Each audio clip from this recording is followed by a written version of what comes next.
Olá, boa tarde, sejam todos muito bem-vindos para mais uma live Tudo Consta, que é um oferecimento dos meus patronos, www.rodrigoconstantino.com.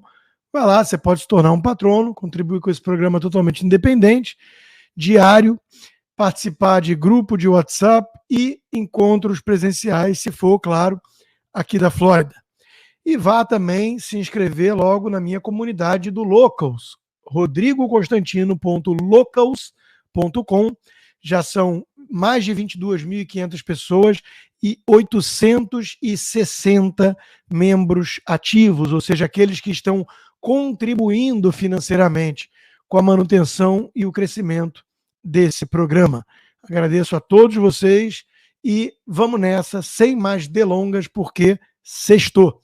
E veja, eu estava jogando pôquer aqui em casa com meus amigos ontem, deixei até cair o copo de Coca-Cola na minha calça toda, né? Me sujei todo, porque eu estava zapeando, estava passando lá pelo meu Instagram e tudo, e vi essa notícia aqui, né? Colômbia propõe descriminalizar o incesto. Olha, eu começo de praxe já falando de guerra cultural aqui faz tempo, e quem me acompanha vai lembrar que tem algum tempo que eu repito o bordão de que o mundo não está chato. Chato é o vizinho, inconveniente. O mundo está perigoso. O mundo está insano. As pessoas loucas tomaram o controle, o poder e querem trancafiar as pessoas com sanidade mental no hospício. E se você não achar legal para frentex, descolado, tudo isso que essa turma tem promovido como agenda, você é um reacionário, preconceituoso e blá blá blá.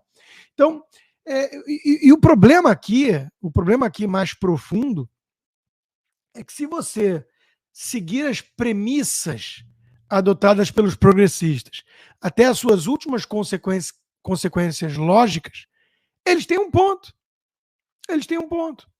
Eles romperam todos os laços morais, os tabus são feitos para serem não só desafiados, como ignorados.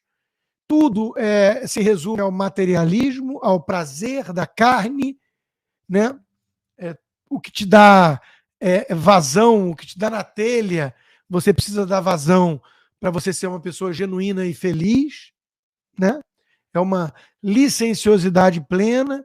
Então, por essa lógica, por que não, né? O ato sexual prazeroso, entre aspas, né?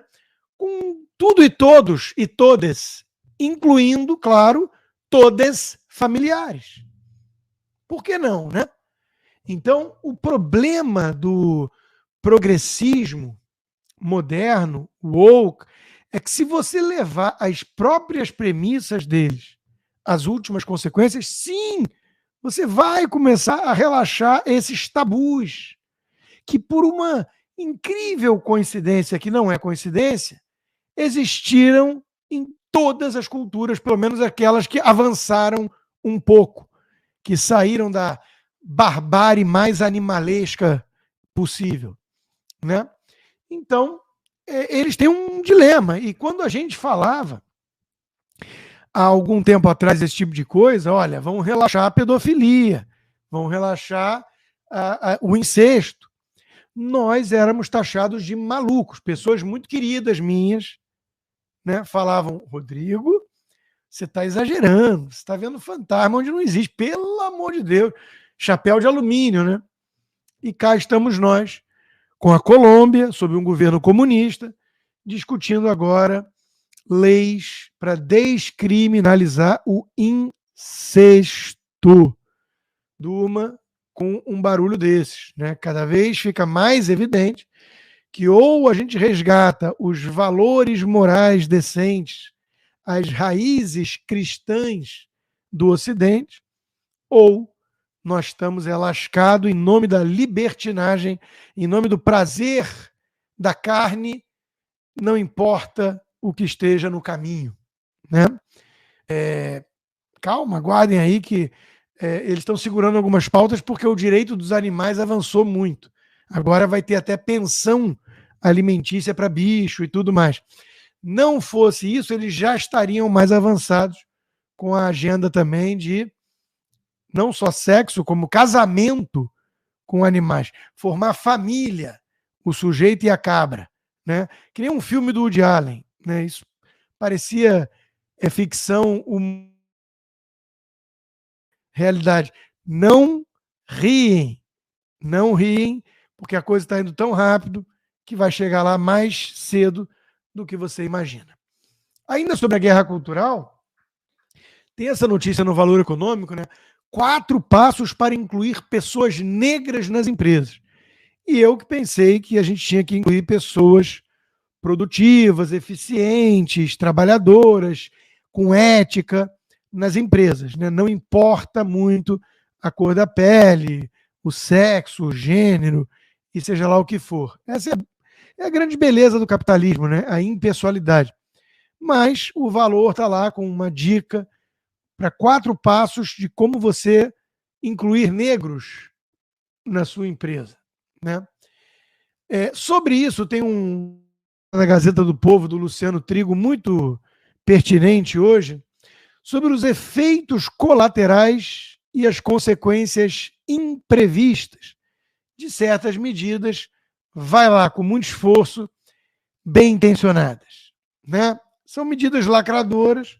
O sujeito tem uma visão cósmica do mundo, ele acha que justiça social ou racial seria uma empresa, por exemplo, ter mais proporção de negros dentro dela. Não necessariamente justiça social para essa pessoa seria ter mais brancos, e brancos baixinhos, como eu, do alto dos meus 1,70, na NBA. Né? Isso não faz parte da visão de justiça cósmica social deles. Se eu falar assim, vem cá, me incomoda ter muito negro alto na NBA, por que eu, baixinho, branco, não tenho chance de jogar basquete com o LeBron? Né? Eu nunca vi um movimento de minorias empunhar a minha bandeira, né, dos verticalmente prejudicados. Né?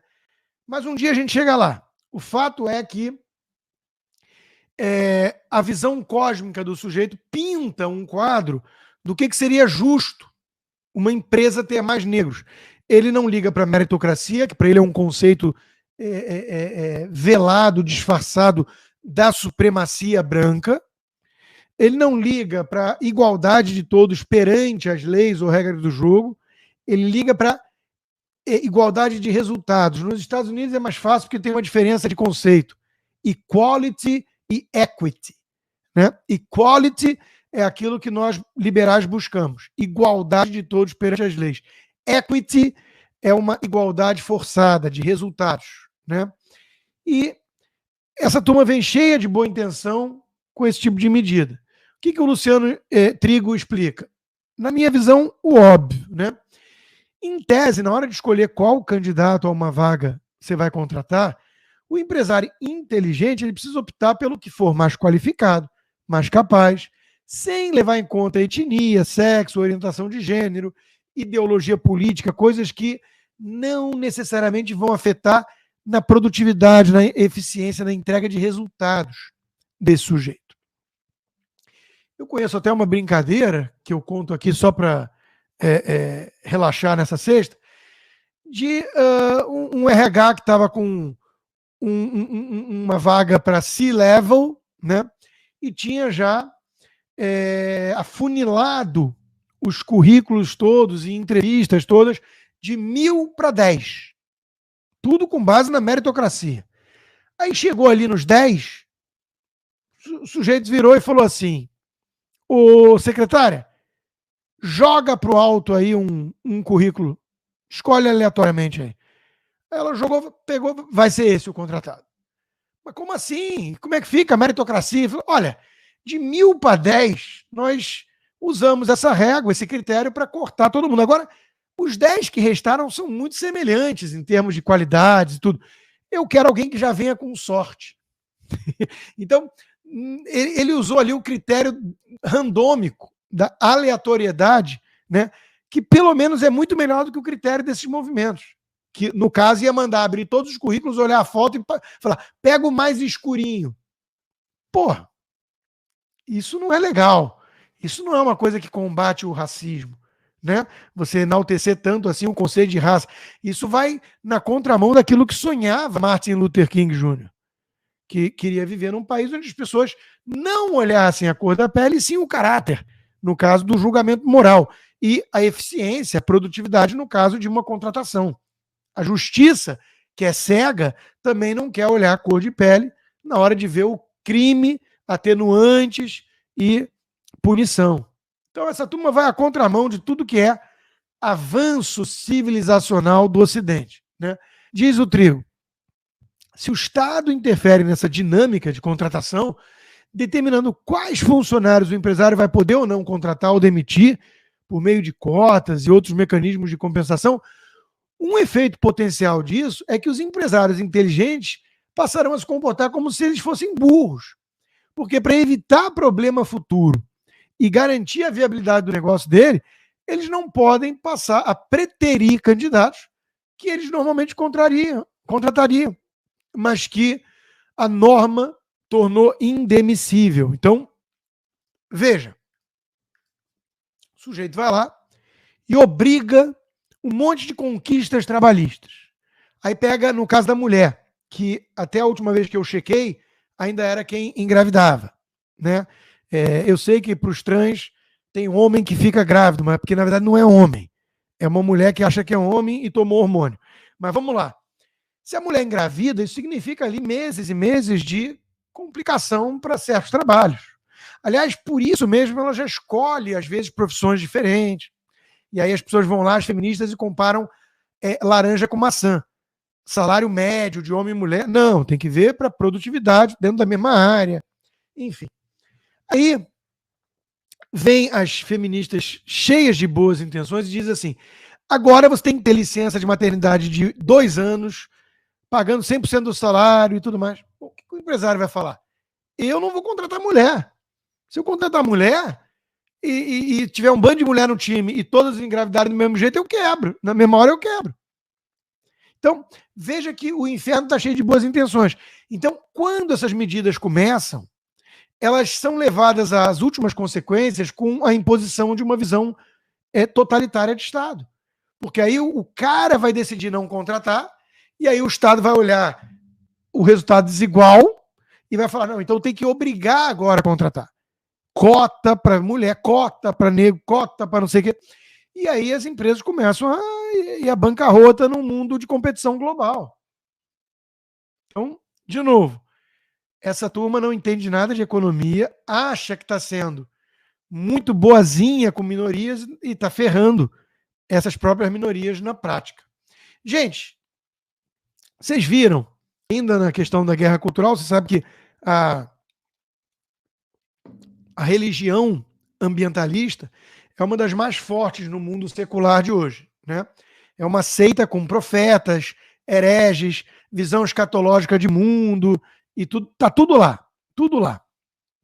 E vocês viram essa notícia dramática de que os alertas de desmatamento na Amazônia bateram recorde em fevereiro. Agora, esse fevereiro, recorde. E vocês devem ter visto isso, óbvio, porque foi um escarcéu. A Greta Thunberg não para de quicar, gritar, how dare you? How dare you? O DiCaprio está ensandecido, dando entrevista em tudo que é canal de televisão. Tem gente lá, aquela moça preocupada com as girafas na Amazônia, que está apavorada.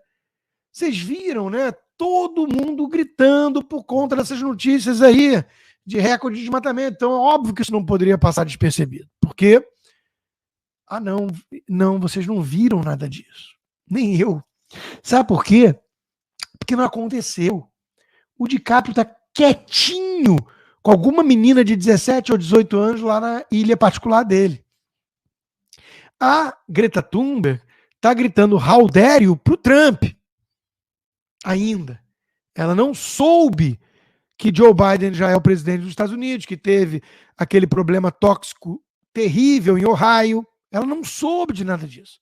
Não chegou até ela ainda, porque é um telégrafo que mandaram e leva tempo, ela está ainda numa era analógica. Tem que chegar de navio, porque ela é contra a informação a jato, porque queima muito combustível, a menos que ela vá para Davos junto com os bilionários. A moça da girafa, tadinha, também, ela ainda está estudando sobre como salvar girafas na Amazônia. Então, esse pessoal não se manifestou. Que coisa curiosa, né? E aí eu digo para vocês, causas progressistas, sejam de minorias, seja do planeta Gaia, nossa deusa Gaia, que torna o ser humano não só desprezível, como algo ruim mesmo, maléfico, né? Um vírus que faz mal para o planeta. Gaia. Amém. Né? Então, essa turma, no fundo, não tem nada a ver com movimentos ligados ao planeta ou às minorias.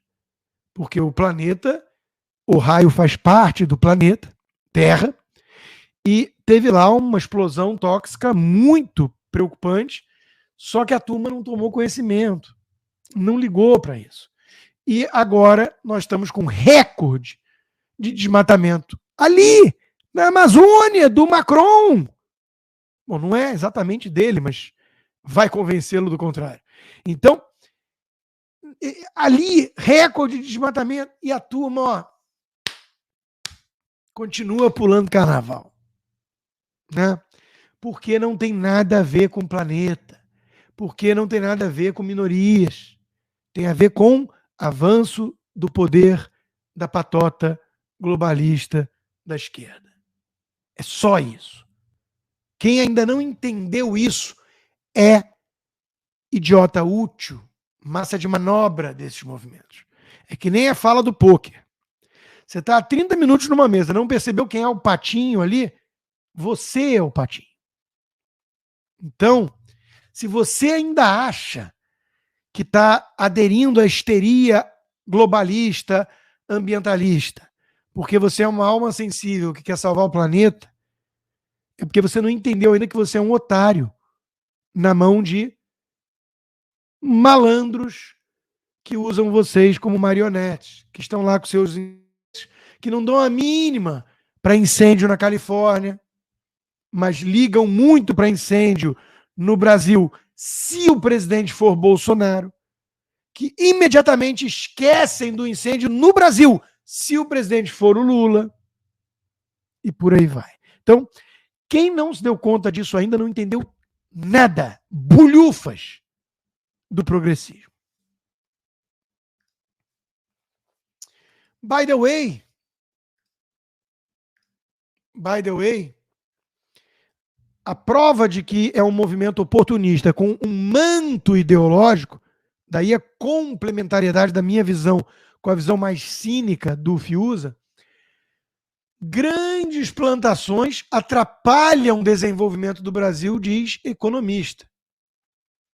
Quer dizer, olha os especialistas que a Folha de São Paulo seleciona a dedo para divulgar suas ideologias nefastas.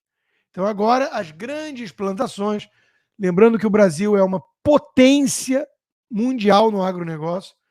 Só para vocês terem noção, o agrobusiness no Brasil, ano passado, gerou de riqueza mais de $500 bilhão. Isso é o PIB da Argentina, quase. E aí vem lá uma economista, escutada pela Folha de São Paulo, dizer que grandes plantações prejudicam o país. O Macron não poderia ficar mais feliz com esse tipo de, abre aspas, análise. No Brasil. Na França, como ele atende aos interesses dos ruralistas, ele quer as plantações em dia.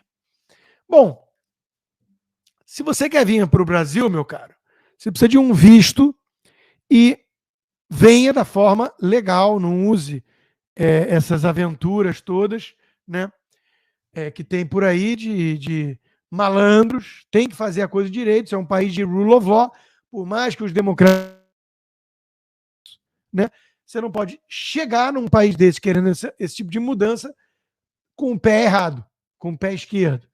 Então, vá lá conversar com a Ingrid, né? Porque ela tem 30 anos de experiência e vai te assessorar nas possibilidades de visto que atendem o seu perfil. DM Visaló, vá lá no Instagram e não esqueça de dizer que chegou por meio da live. Tudo consta. Bom, além da guerra cultural, nós temos, infelizmente, a guerra física, que completou 1 ano. A agressão russa contra a Ucrânia. Eu já teci vários comentários sobre isso. Primeiro, eu vou destacar a Gazeta do Povo, com seu editorial e a sua clareza moral. Agressão Rússia contra a Ucrânia. São poucos os veículos de comunicação que dão a chamada dessa forma, deixando muito claro quem é o agressor e quem é o agredido, a vítima. O segundo aspecto é que eu detesto ter razão em algumas coisas. Eu preferia estar errado. Eu preferia estar errado em muitas análises, né? Por exemplo, adoraria estar errado na análise do avanço do arbítrio supremo no Brasil. Mas eu não estava errado e eu mesmo fui vítima e sou vítima dele. Eu adoraria estar errado em relação a essa guerra. Mas quem me acompanha há mais tempo vai lembrar, lá no ano passado, fevereiro, na Jovem Pan, ainda usava esse logo aqui no microfone, eu dizia que essa guerra ia se arrastar. E ia se arrastar por algum tempo. Isso era uma análise, era uma previsão, com base em algumas premissas. Primeiro, Putin estava redondamente enganado de que ele ia chegar a tomar, ia ser fácil, rápido, não ia haver reação da Ucrânia ou do Ocidente, e que boa parte da população ucraniana ia enxergá-lo como libertador. Essa era a premissa dele, totalmente equivocada. Houve reação da Ucrânia, heróica, do Ocidente, importante, e o povo ucraniano, de fato, quer ser ocidental e não satélite soviético do Putin. Segundo, a necessidade do Ocidente, da OTAN, de reagir não é apenas proteger a Ucrânia. A Ucrânia não é país membro da OTAN, que na cláusula 5ª deixa muito claro que se houver uma invasão, um ataque, tem que haver uma reação conjunta. Então não é a Polônia, por exemplo, mas é a diplomacia dos sticks and carrots. Você não pode deixar algo assim correr impune, porque senão a China vai invadir Taiwan, a Rússia não vai parar com o imperialismo. Então tinha que stop. O Obama, várias vezes, desenhou a linha e falou, daqui não pode passar. Passava e não acontecia nada. O próprio Putin, com a Crimeia. Então, a minha análise é de que haveria essa reação e essa guerra ia se prolongando. E eu, olhando, observando o Zelensky e companhia, ficou muito claro para mim no início que eles não dariam a Putin uma saída honrosa tão cedo. O que seria isso? Você anexou ali aquela região que tinha mais russos, ali, vamos te entregar essa área então, você recua. Eles não iam fazer isso. Então o Putin não ia ter nenhum discurso interno que não fosse humilhante demais para ele. E isso ameaçaria o próprio regime dele, dentro da Rússia. Então ele teve que matar um ou outro oligarca, quer dizer, um ou outro oligarca escorregou de janela de hospital, que é a coisa mais comum do mundo. A pessoa está no hospital, levanta para pegar um ar e cai. Isso acontece com alguma frequência quando você é oligarca crítico do regime do Putin. E ele teve que mostrar que não estava para brincadeira, porque era humilhante a derrota. Então, todas as premissas presentes na minha análise há um ano atrás, elas meio que seguem em curso. Daí eu insistir na minha previsão sombria de que esse conflito vai continuar. Nós temos que lembrar que Irã e Iraque ficaram 8 anos em guerra. Eu vi na época ali muita gente fazendo análise que era torcida com uma mistura de torcida com wishful thinking. O cara não conseguia conceber uma guerra dessa natureza em pleno século XXI, porque ele vive numa bolha. Ele é um cosmopolita de Nova York, ele é a Jodie Foster do Deus da Carnificina do Polanski. Mas por que o mundo não pode resolver tudo numa mesa de bar? É o Lula. Falou, vamos chamar o Zelensky, o Putin para uma cervejinha. Isso é coisa de gente leviana, irresponsável, infantilóide, boboca. Não entende nada de geopolítica. Ou entende e toma o partido errado, que é o caso do Lula, que bobo não é, mas que, no fundo, é muito simpático à Rússia nessa história, a China. Diz o editorial da Gazeta, aceitar novas anexações seria legitimar o modus operandi russo e deixar abertas as portas a novos ataques, à Ucrânia ou outros países, assim que a Rússia se recuperasse. De certa forma, pode-se dizer que a invasão de 2022 só ocorreu porque a de 2014 foi recebida com apaziguamento em vez de resistência. Os valentões de todo o mundo olham para a Ucrânia na esperança de ver ali o sinal verde para suas próprias pretensões, aventuras imperialistas. Que a comunidade internacional lhes diga enfaticamente que isso não será tolerado. Então, meus caros, é preciso reagir, é preciso mostrar que não está para brincadeira. O Obama, no poder, foi o xerifão fraco, covarde. E isso só alimentou pretensões imperialistas ou genocidas do Irã, ou da Rússia, ou da China. Civis passem para bellum. É a última tatuagem que eu prometo que eu estou pensando em fazer em algum canto aqui, que o meu amigo Robson tem, da Marinha, porque é uma frase que eu gosto muito. Se quer a paz, prepare-se para a guerra. Quem pode mais, pode menos. Mas tem que estar preparado para usar a opção nuclear, se for preciso, para dissuadir aqueles que têm pretensões terríveis. A Gazeta conclui. Qualquer eventual negociação precisa de algumas condições iniciais. Não há como aceitar, por exemplo, que a Rússia tome território ucraniano ou que os responsáveis pelos crimes de guerra russos escapem sem responsabilização. Aqui eu concordo 99% com a Gazeta, mas tem um matemático meu que diz o seguinte: se o Ocidente quiser em algum momento que isso chegue ao fim, sem ter que investir mais pesado para derrubar o regime do Putin, e sabe-se lá o que vai aparecer se derrubar o Putin, lembra do Saddam Hussein? O Reagan tinha uma frase, né, que ficou famosa: esse tirano é um FDP, mas é um nosso FDP. Então, esses países com estados fracassados, quando você tira um tirano, você não sabe o que vai vir no lugar. Isso é pragmatismo, isso é realpolitik. Então, eu acho que algumas concessões muito difíceis de serem digeridas pelo Ocidente vão ter que estar na mesa em algum momento para o Putin aceitar a derrota, com ares de pacificação equivalente.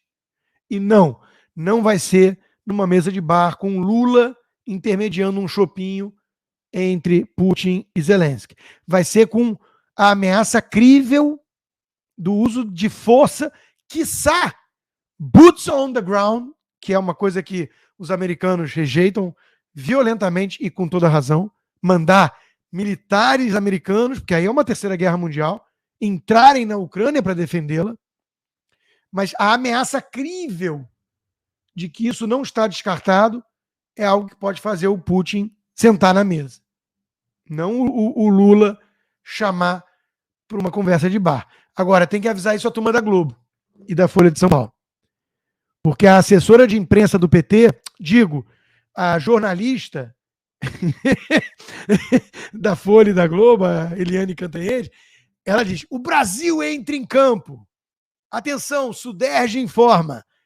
Neymar, Zidane e todos os craques, Cristiano Ronaldo, Messi, entram em campo para apaziguar a questão lá na Europa. Todos eles incorporados na figura de Lula. Quer dizer, Rússia e Ucrânia mandam sinais favoráveis à entrada de Brasil em campo. Olha, sem brincadeira, a gente sabe que Eliane Cantanhede não pode ser levada a sério, por ninguém sério. Mas o que tem de desavisado aí que considera ela uma jornalista não está no gibi. Você vê o grau de alienação nesse país. Gente, se você quiser vir para cá, precisa de visto e casa. Eu já falei que eu confio plenamente na Cíntia Torman e na Flávia Caltabiano, da Torman e Caltabiano, advisors de real estate, realtors, e elas vão te atender com muito carinho, muito cuidado, um baita portfólio, toda a necessidade legal que vocês vão ter na compra e venda de um imóvel nos Estados Unidos, tá?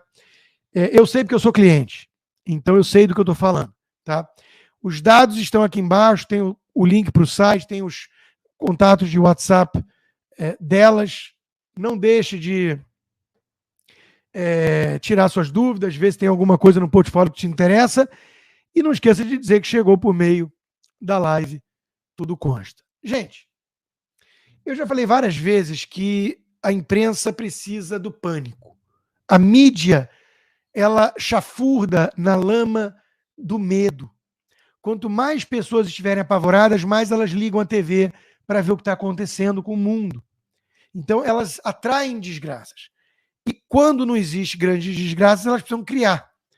E eu estou chamando a atenção disso tudo só por causa dessa notícia do tal objeto não identificado na praia do Japão. Eu achei curioso que teve gente que ficou chocada de descobrir que o Japão tem mar, né? Acho que não sabiam que era um arquipélago, mas o fato é que acabou o mistério. Talvez seja apenas uma inofensiva boia. O meu amigo João Luiz Mauad falou: é patética a falta de discernimento do jornalismo mundial atualmente. Qualquer assunto ou imagem trivial vira manchete bombástica e fica no ar durante dias, né? Então, de novo, eu só chamo a atenção dessa palhaçada para a turma que me acompanha, pelo menos, se tornar mais cética. Na próxima, né, chamada alarmista, os OVNIs, chicken pox lá, varíola do macaco, vai matar todo mundo.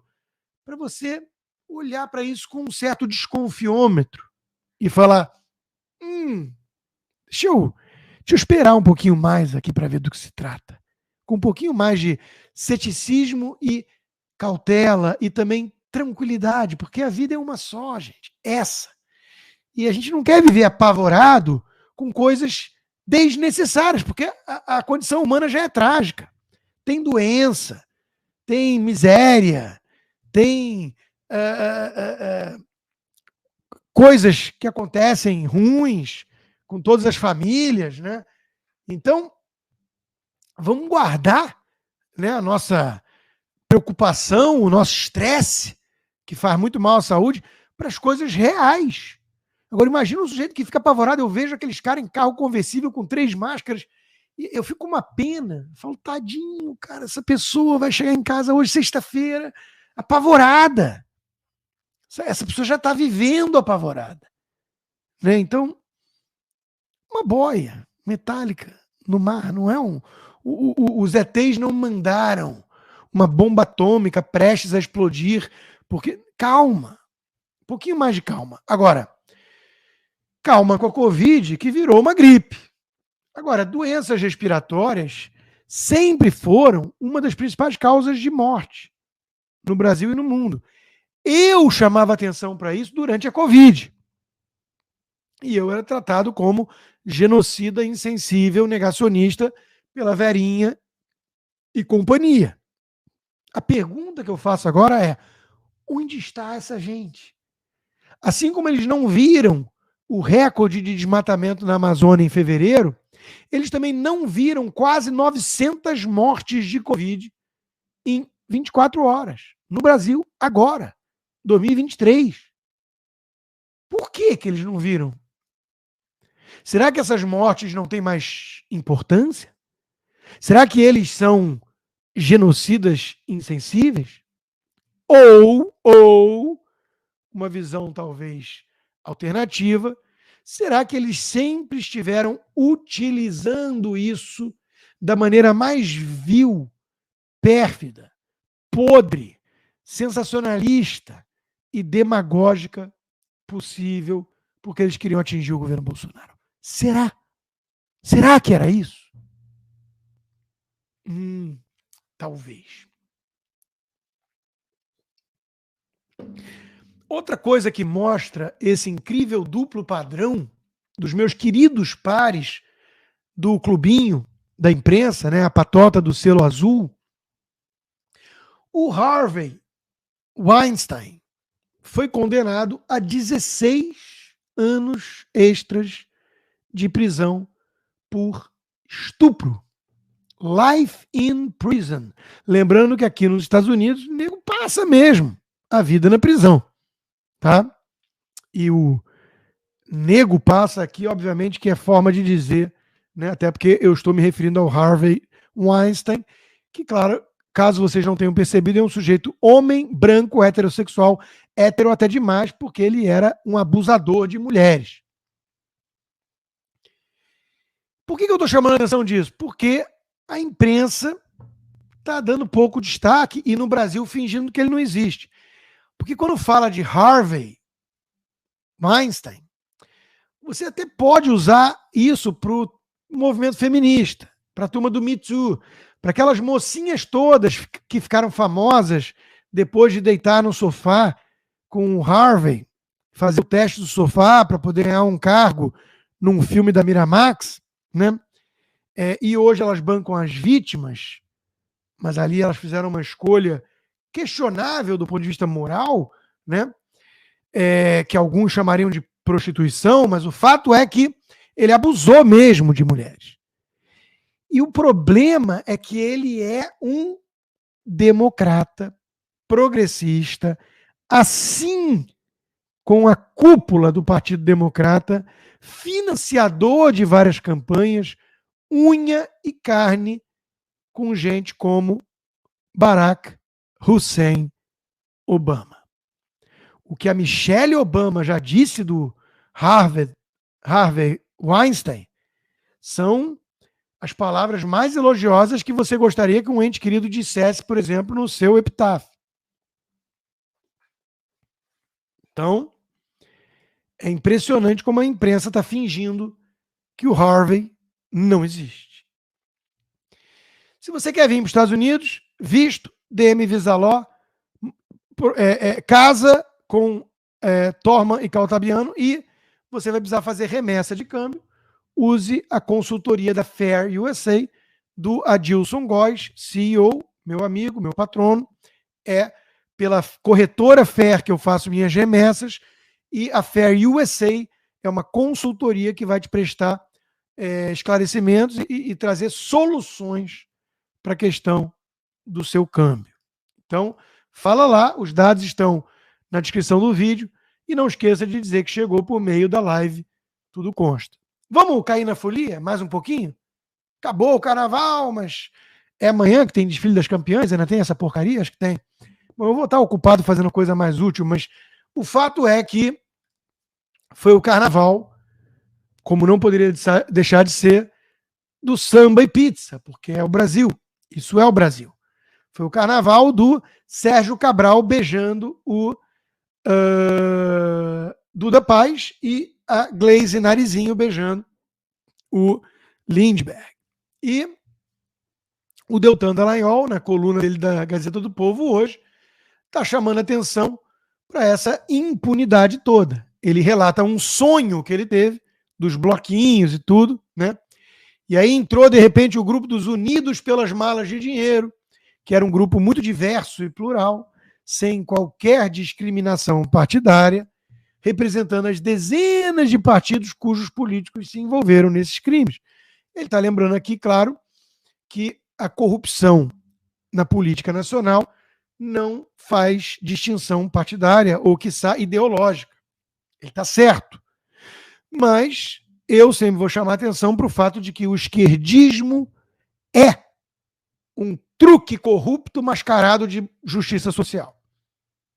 É diferente de quem se veste de direita e ainda assim é fisiológico ou corrupto. Mas a esquerda, em geral, por defender a hipertrofia estatal, o relativismo moral, a visão do coitadismo dos bandidos, ela, por definição, ela flerta com a ideia do marginal herói. Então, ela é corrupta, em sua essência. Feita essa pequena ressalva, a coluna é muito boa. Deltan continua. Colado nessa ala surgiu com pompa e circunstância o Bloco dos Engravatados, com figurões de Brasília, veio cantando uma marchinha. Lava Jato já morreu, quem manda nesse país sou eu. Só faltou o perder o mané. Colé. Junto com esse apareceu a ala da hipocrisia, impunidade para meus políticos de estimação e para os adversários, anistia não. Né? Eu vi nesse bloquinho do sonho dele o Randolph Rodrigues saltitando, parecia uma gazela, né? De tanto que ele saltava. E ele conclui dizendo que a ala das vítimas faltou, porque um companheiro virou e falou, mas quem no Brasil liga para as vítimas? Né? Então, um bom texto, uma boa alegoria e ainda para falar de carnaval, uma coluna muito interessante do Flávio Gordon na Revista Oeste, A Morte do Carnaval, mostrando que no permanente caos nacional, essa festa carnaval perdeu a sua função ritualística, tornando-se ela própria a expressão acabada da ordem, ou seja, é aquilo que eu falo, em vez do problema ser uma escapulida de uma semana, é que o carnaval hedonista, relativista, vale tudo, libertinoso, ele é a regra. Há uma coluna também da minha querida amiga Ana Paula Henkel, uma festa sem máscaras e sem vergonha, diante de tantas possibilidades de aprendizado hoje em dia, com a tecnologia que revela a verdade e os fatos históricos, por que ainda testemunhamos essa estupidez apologética ao comunismo? Sendo que eu faço aqui a ressalva de que o Flávio Dino não estava fantasiado, o que quebra o propósito do carnaval. Ele estava vestido de comunista, e ele é comunista.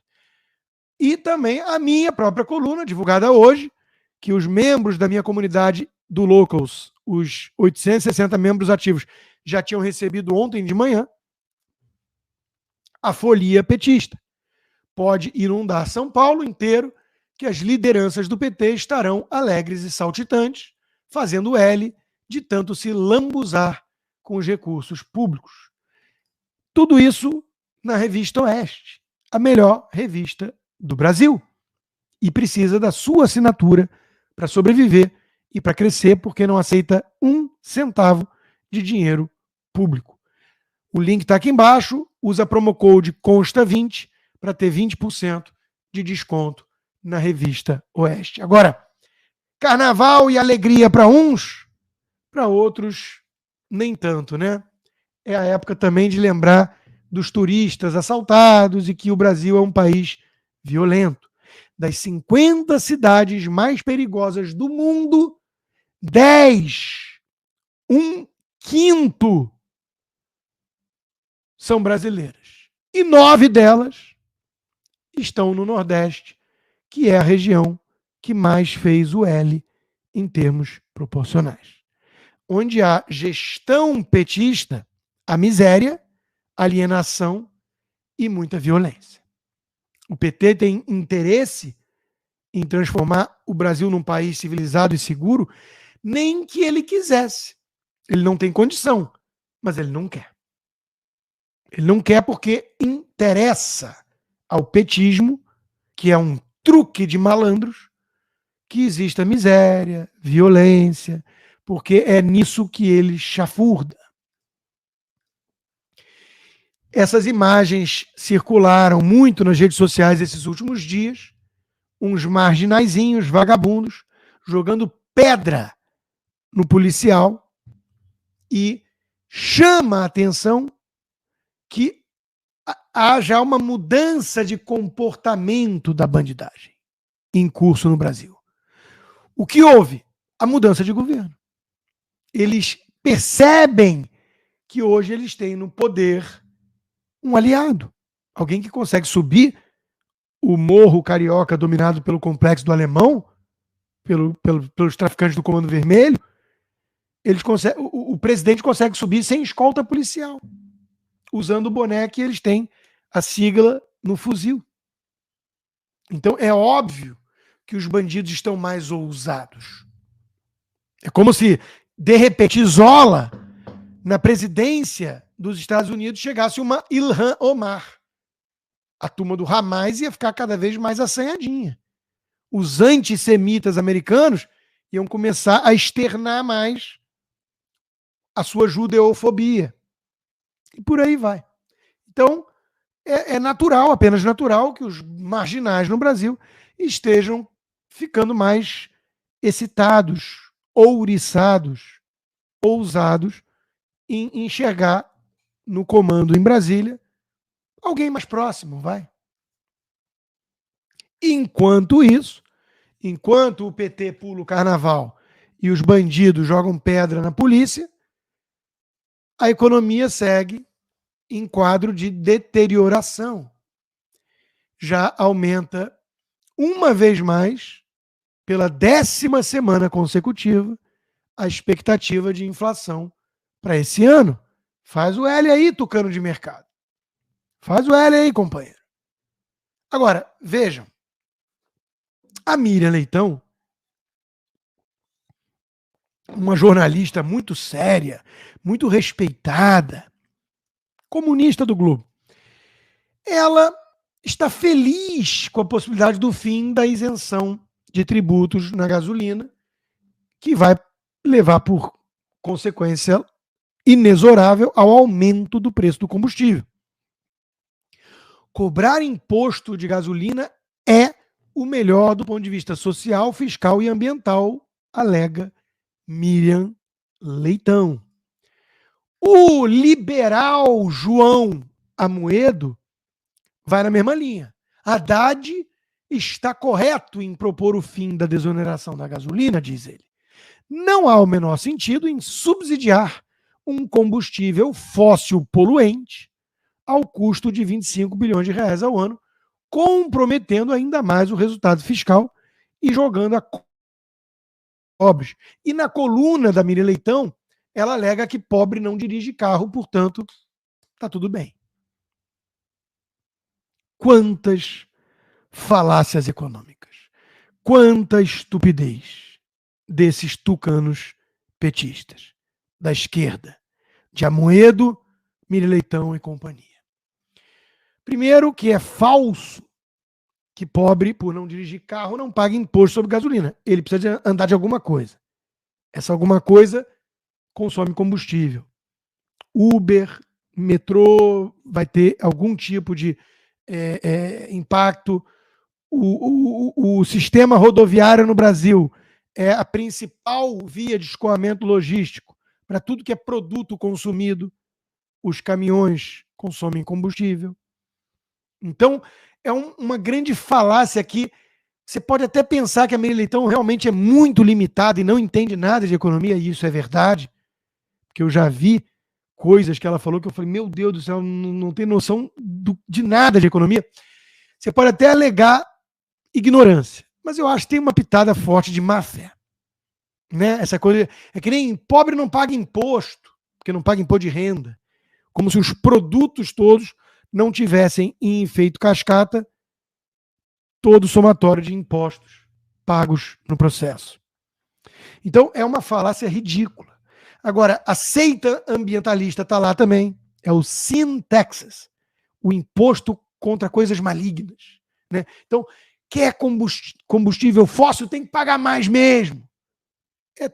É o luxo dos verdinhos. da seita ambiental, da Greta Thunberg, tadinha, que deve passar fome, que nem a turma das favelas cariocas. Só que não. É uma riquinha sueca. É um luxo da elite. E a turma viu como esse luxo pode custar caro quando a Rússia resolve invadir a Ucrânia. E a Alemanha, que tem metade da energia proveniente desses países, precisa queimar carvão para que as pessoas não morram de frio no inverno. Como custou caro lacrar com a seita ambientalista. Então, não é bom imposto sobre combustível para fins de redução da poluição e blá blá blá. E terceiro ponto relevante aqui é que, no fundo, a esquerda é estado afetiva. Eu uso essa expressão, né, tipo homoafetivo, para não dizer que ela tem tara pelo Estado e por mais impostos. Então, em vez do João Amoedo, pseudo-liberal, tucano, petista, ou a Miriam Leitão, comunista, em vez deles admitirem que eles querem sempre mais e mais recursos concentrados no Estado, eles dizem que tem que buscar o equilíbrio fiscal. Mas veja, equilíbrio fiscal é o seguinte, gente, eu vou dar uma aula aqui muito complexa para eles, muito complexa, né? Porque é o seguinte, olha só, essa aula é importante mesmo porque existe o ativo e o passivo. Partida dobrada, né? Isso é medieval, tá? Isso é medieval. Eu digo isso porque a Miriam Leitão, certa vez, disse que era um absurdo a Embratel valer 100 milhões de reais apenas se ela tinha 2 bilhões em caixa. E ela esqueceu que tinha 7 bilhões de dívida do lado do passivo. Mas tudo bem. É o seguinte, gente. O equilíbrio fiscal depende de receita e despesa. Troca aqui ativo e passivo por receita e despesa. É que nem uma família. Quanto que entra? Salário mais os dividendos, se eu for acionista de não sei o quê, mais os extras, não sei o quê. E o que sai? Os gastos com educação, o investimento que eu faço na minha casa de reformas, na minha empresa. E aí tem um efeito líquido. Equilíbrio fiscal significa que você não está gastando mais do que você está ganhando. Para a esquerda estado afetiva, eles só olham para o lado da receita. Eles estão sempre pregando mais receita para o Estado. O Leviatã, que já consome 40% do PIB nacional, porque o Estado não produz riqueza.